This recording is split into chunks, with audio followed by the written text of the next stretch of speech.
Hey guys, Andy Pickering here.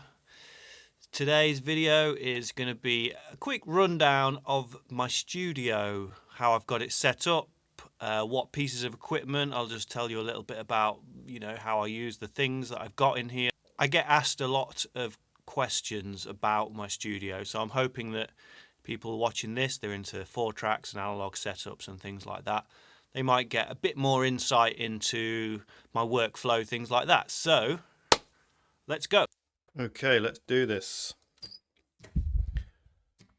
And here we are, a la Andy Pickering Studio. Now, recently I've had sound panels put up.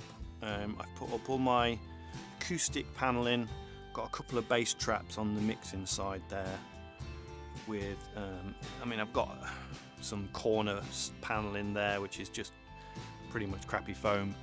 But I've got paneling all the way around. That was important for me when I was building my studio up. The last lockdown came and I thought, I'm going to get serious now. You come in here now and it's dead, really dead. And that's great for recording.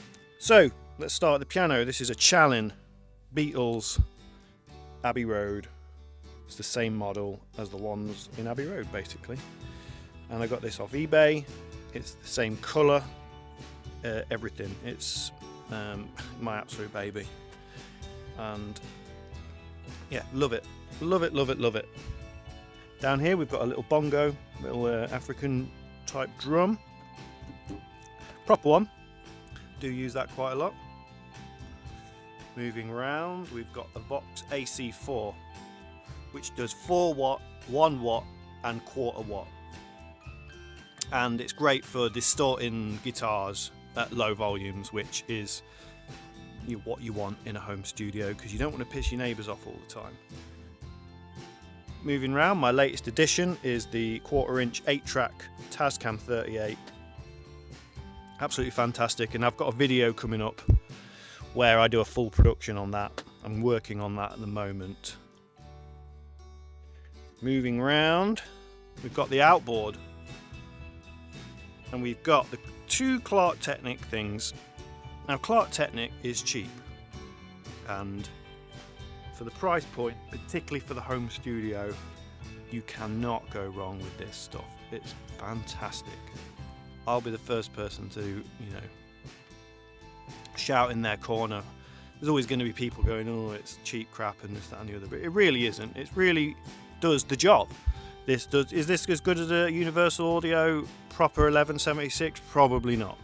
But is it great in a home studio to have a hardware compressor that does what it says on the tin at a price point of about £250? Yes, it's brilliant. So that's the 1176 clone. We've got the passive EQ,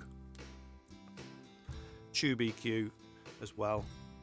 And then I've got a Vermona, which is a German company, spring reverb. Really basic reverb, but amazing because you can have it 100% wet, which is great for blending with dry signals and getting a super thick 60s sounding reverb.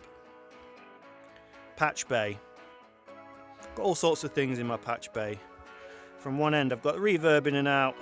I've got my Revox, which is over there. We'll get to that in a minute. Got my Revox outputs there. Compressor, EQ. Having the Revox outputs there is really good for when I'm mixing, but also great for when I'm doing tape delay and I'm getting a direct feed straight out of there, and I can compress it, I can EQ it, I can reverb it, I can do whatever I like.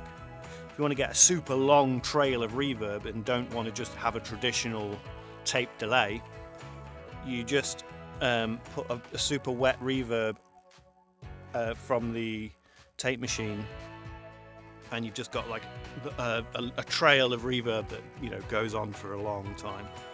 And there's so much you can do with all this.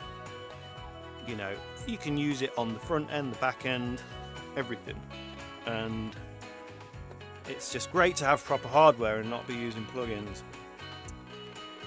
What else we got? We've got a floating direct out from the desk, which means that when I plug into my Tascam desk that I'll get to in a minute, on the back of that I have a floating direct out, but it's always going to be plugged into here, and that means I can take the direct out of the desk and do whatever I want, basically.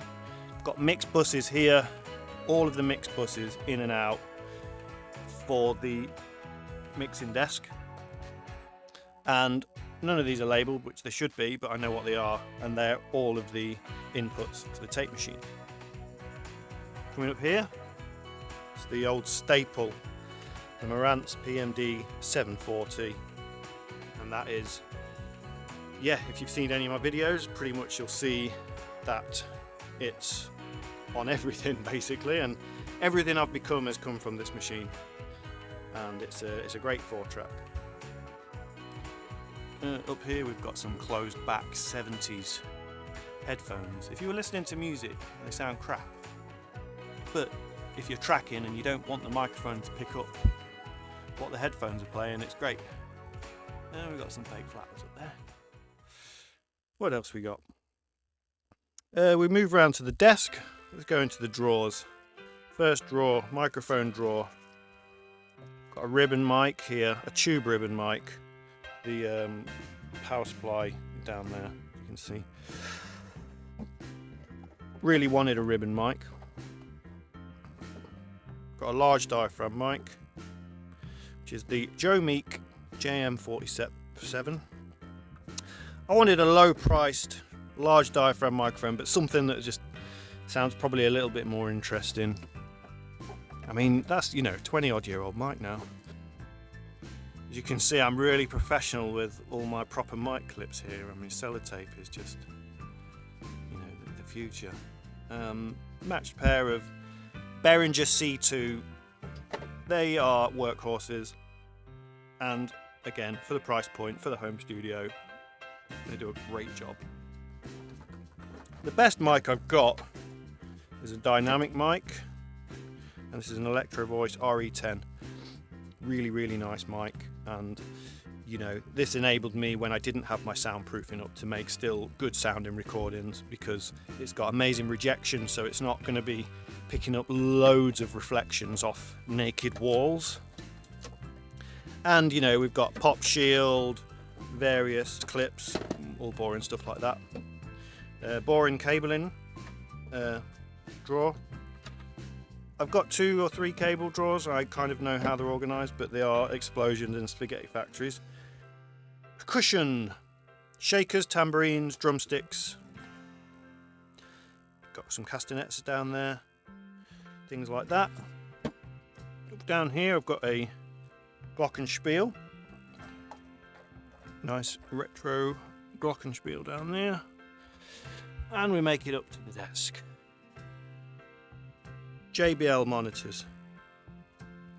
Joe Meek VC3 opto compressor. You need a little bit of extra compression, and it's just quick, easy, small. It's great for that. And the preamp's not that bad. The enhancer, I'm a bit unsure about the enhancer. It doesn't really add too much for me. This is an old school 1980s, I believe, AKG phantom power unit, basically because the mixer doesn't have phantom power, 4-track doesn't have phantom power. So if you need phantom, you've got to get a box like that. Again, pretty boring thing, but needs must. We've got Focusrite Claret Thunderbolt. For the digital end, it's pretty perfect. Matches up perfectly with the 4-track and stuff like that as well. And I can record 8 inputs on that as well. So if I'm doing anything with the 8-track and I want to digitize the multi-tracks, I've got a perfect amount. And also I can send out of that into my mixing desk digitally, if I need to, which I've done before. This mixing desk is the mixing desk that is designed to be used with that 8-track, which is another reason why I bought the 8-track. And that's all hooked up to the 8-track now. And it's basically, at the flick of a switch, you're either going in or out of the 8-track. It's kind of like the interface of this once you've got it wired up properly. It's pretty much like the interface of you know, a Porter Studio, but just a little bit more advanced. But it's really flexible, and I record everything through here. The preamps are great, transformer, you know, it's just such a great mixing desk. You know, when I say things are great and they're amazing and whatever, everything's relative to your setup, you know. My setup is a humble home analog studio. As we move past the desk, down there is just boxes of tapes, cassettes, and reel-to-reel, instruction manuals, things like that. Again, boring stuff. As we move round to my master recorder, the Revox A77, this is actually a Mark I and it's from the late 1960s and it's running beautifully. I love to mix onto this as a final thing, absolutely love it. And it's also an amazing tape delay, which if you've seen any of my videos involving that as a delay and have it all hooked up into my patchbay and stuff, it's such a great effect if you want that classic 60s Lennon kind of tape delay. Moving down here, we've got tape machine cleaning things, cable nightmares, an old crap Sony mic there that isn't really very good, and yeah, just plug adapters and boring stuff like that. And these are mostly patch cables and things like that. Moving round, the Nord Electro.